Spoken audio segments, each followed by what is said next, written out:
Selamat pagi. Hari ini ada jadwal lembur lagi, ya. Oh ya teman-teman, jadi dari kemarin itu ada berita apa ya? Pokoknya banyak yang nanya, yang japri saya, apa benar UI lockdown? Jadi memang karena ada beberapa info yang mungkin nggak terlalu akurat, atau sebetulnya infonya benar tapi karena nggak dibaca dengan teliti, jadi disimpulkan bahwa UI lockdown. Nah, kemarin tuh ada selebaran yang menyatakan bahwa Fakultas Teknik libur. Nah, itu hoax. Jadi yang Fakultas Teknik libur itu hoax.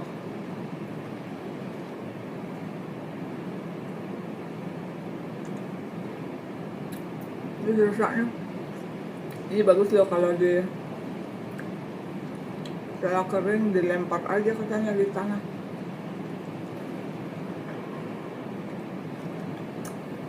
Nah, sampai sejauh ini yang sudah resmi meliburkan perkuliahannya adalah sekolah pasca sarjana studi ilmu lingkungan yang di Salemba gitu.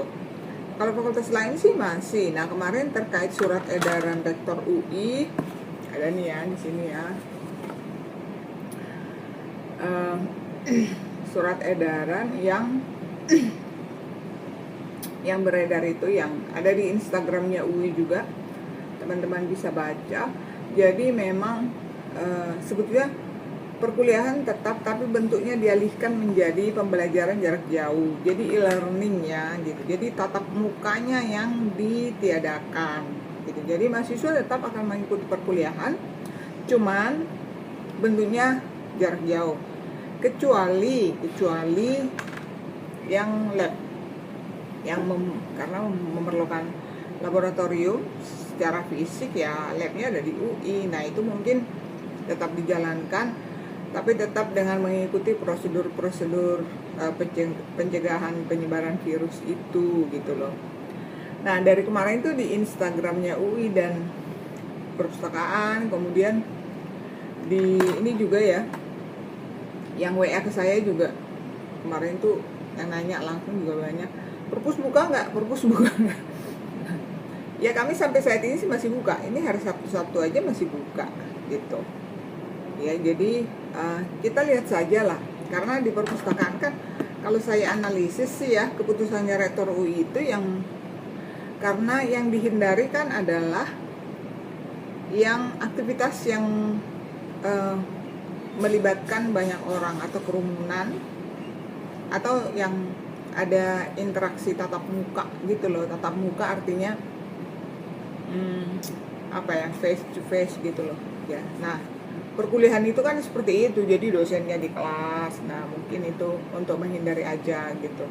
Nah, kalau di library kami kan sebetulnya hanya melayani, menyediakan koleksinya.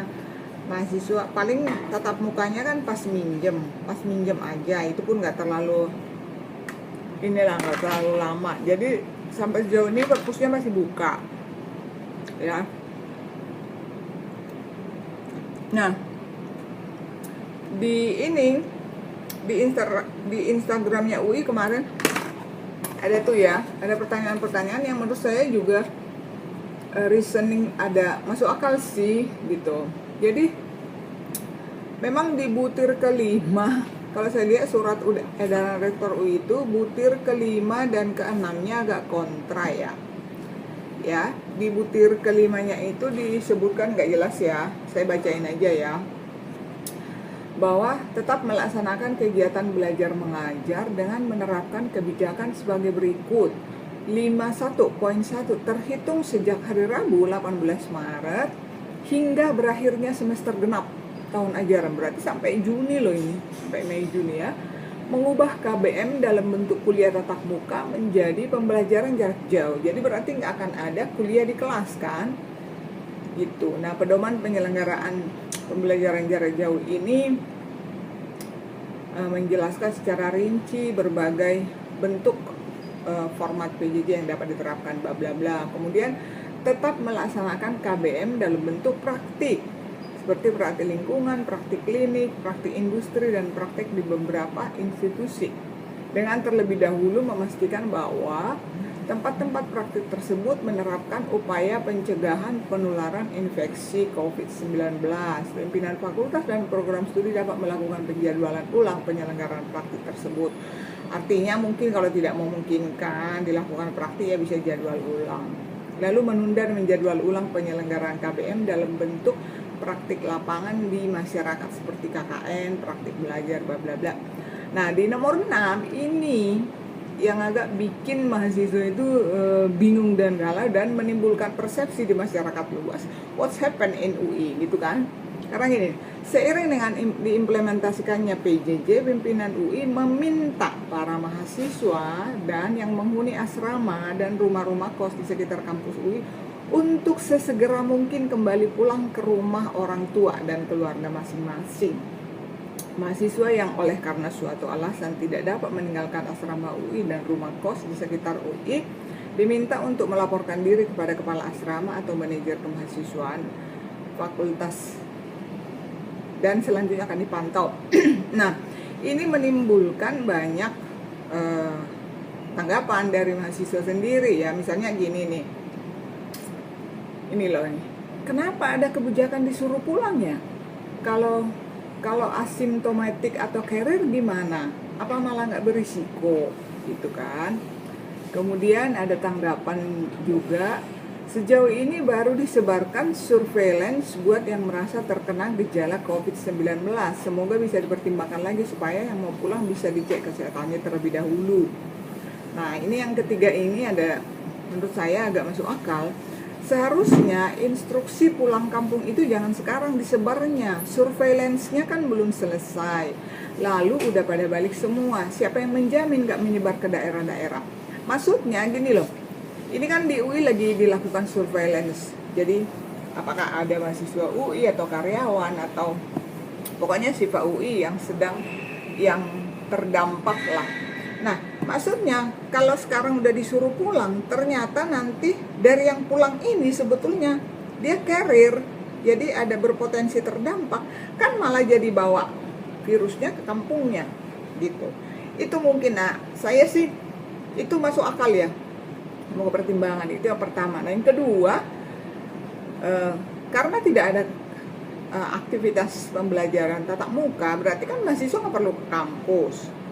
Nah yang dipertanyakan, sementara misalnya nih kalau mahasiswa terus aktivitas unit-unit lain seperti misalnya perpustakaan gimana gitu, apakah tetap buka gitu. Nah itu yang dipertanyakan mahasiswa sebetulnya, karena mungkin walaupun ada himbauan untuk sesegera mungkin pulang, kita juga mikir ya, maksudnya tuh mungkin nggak semua mahasiswa bisa pulang ke kampung halamannya dengan mendadak begini. Pertama masalah finansial dong ya. Kemudian yang kedua mungkin ya kampungnya jauh atau ya itulah pokoknya transportasi segala macam, atau mungkin dia merasa safe, merasa oh aku nggak apa-apa kok gitu kan, tetap di sini aku akan jaga kesehatan bla bla bla. Tapi kan dia butuh aktivitas juga. Nah dia mungkin berharap library, unit-unit lain, klinik tetap buka. Nah itu gitu loh. Jadi nah yang paling ini sebetulnya termasuk ditanya teman saya kemarin ya,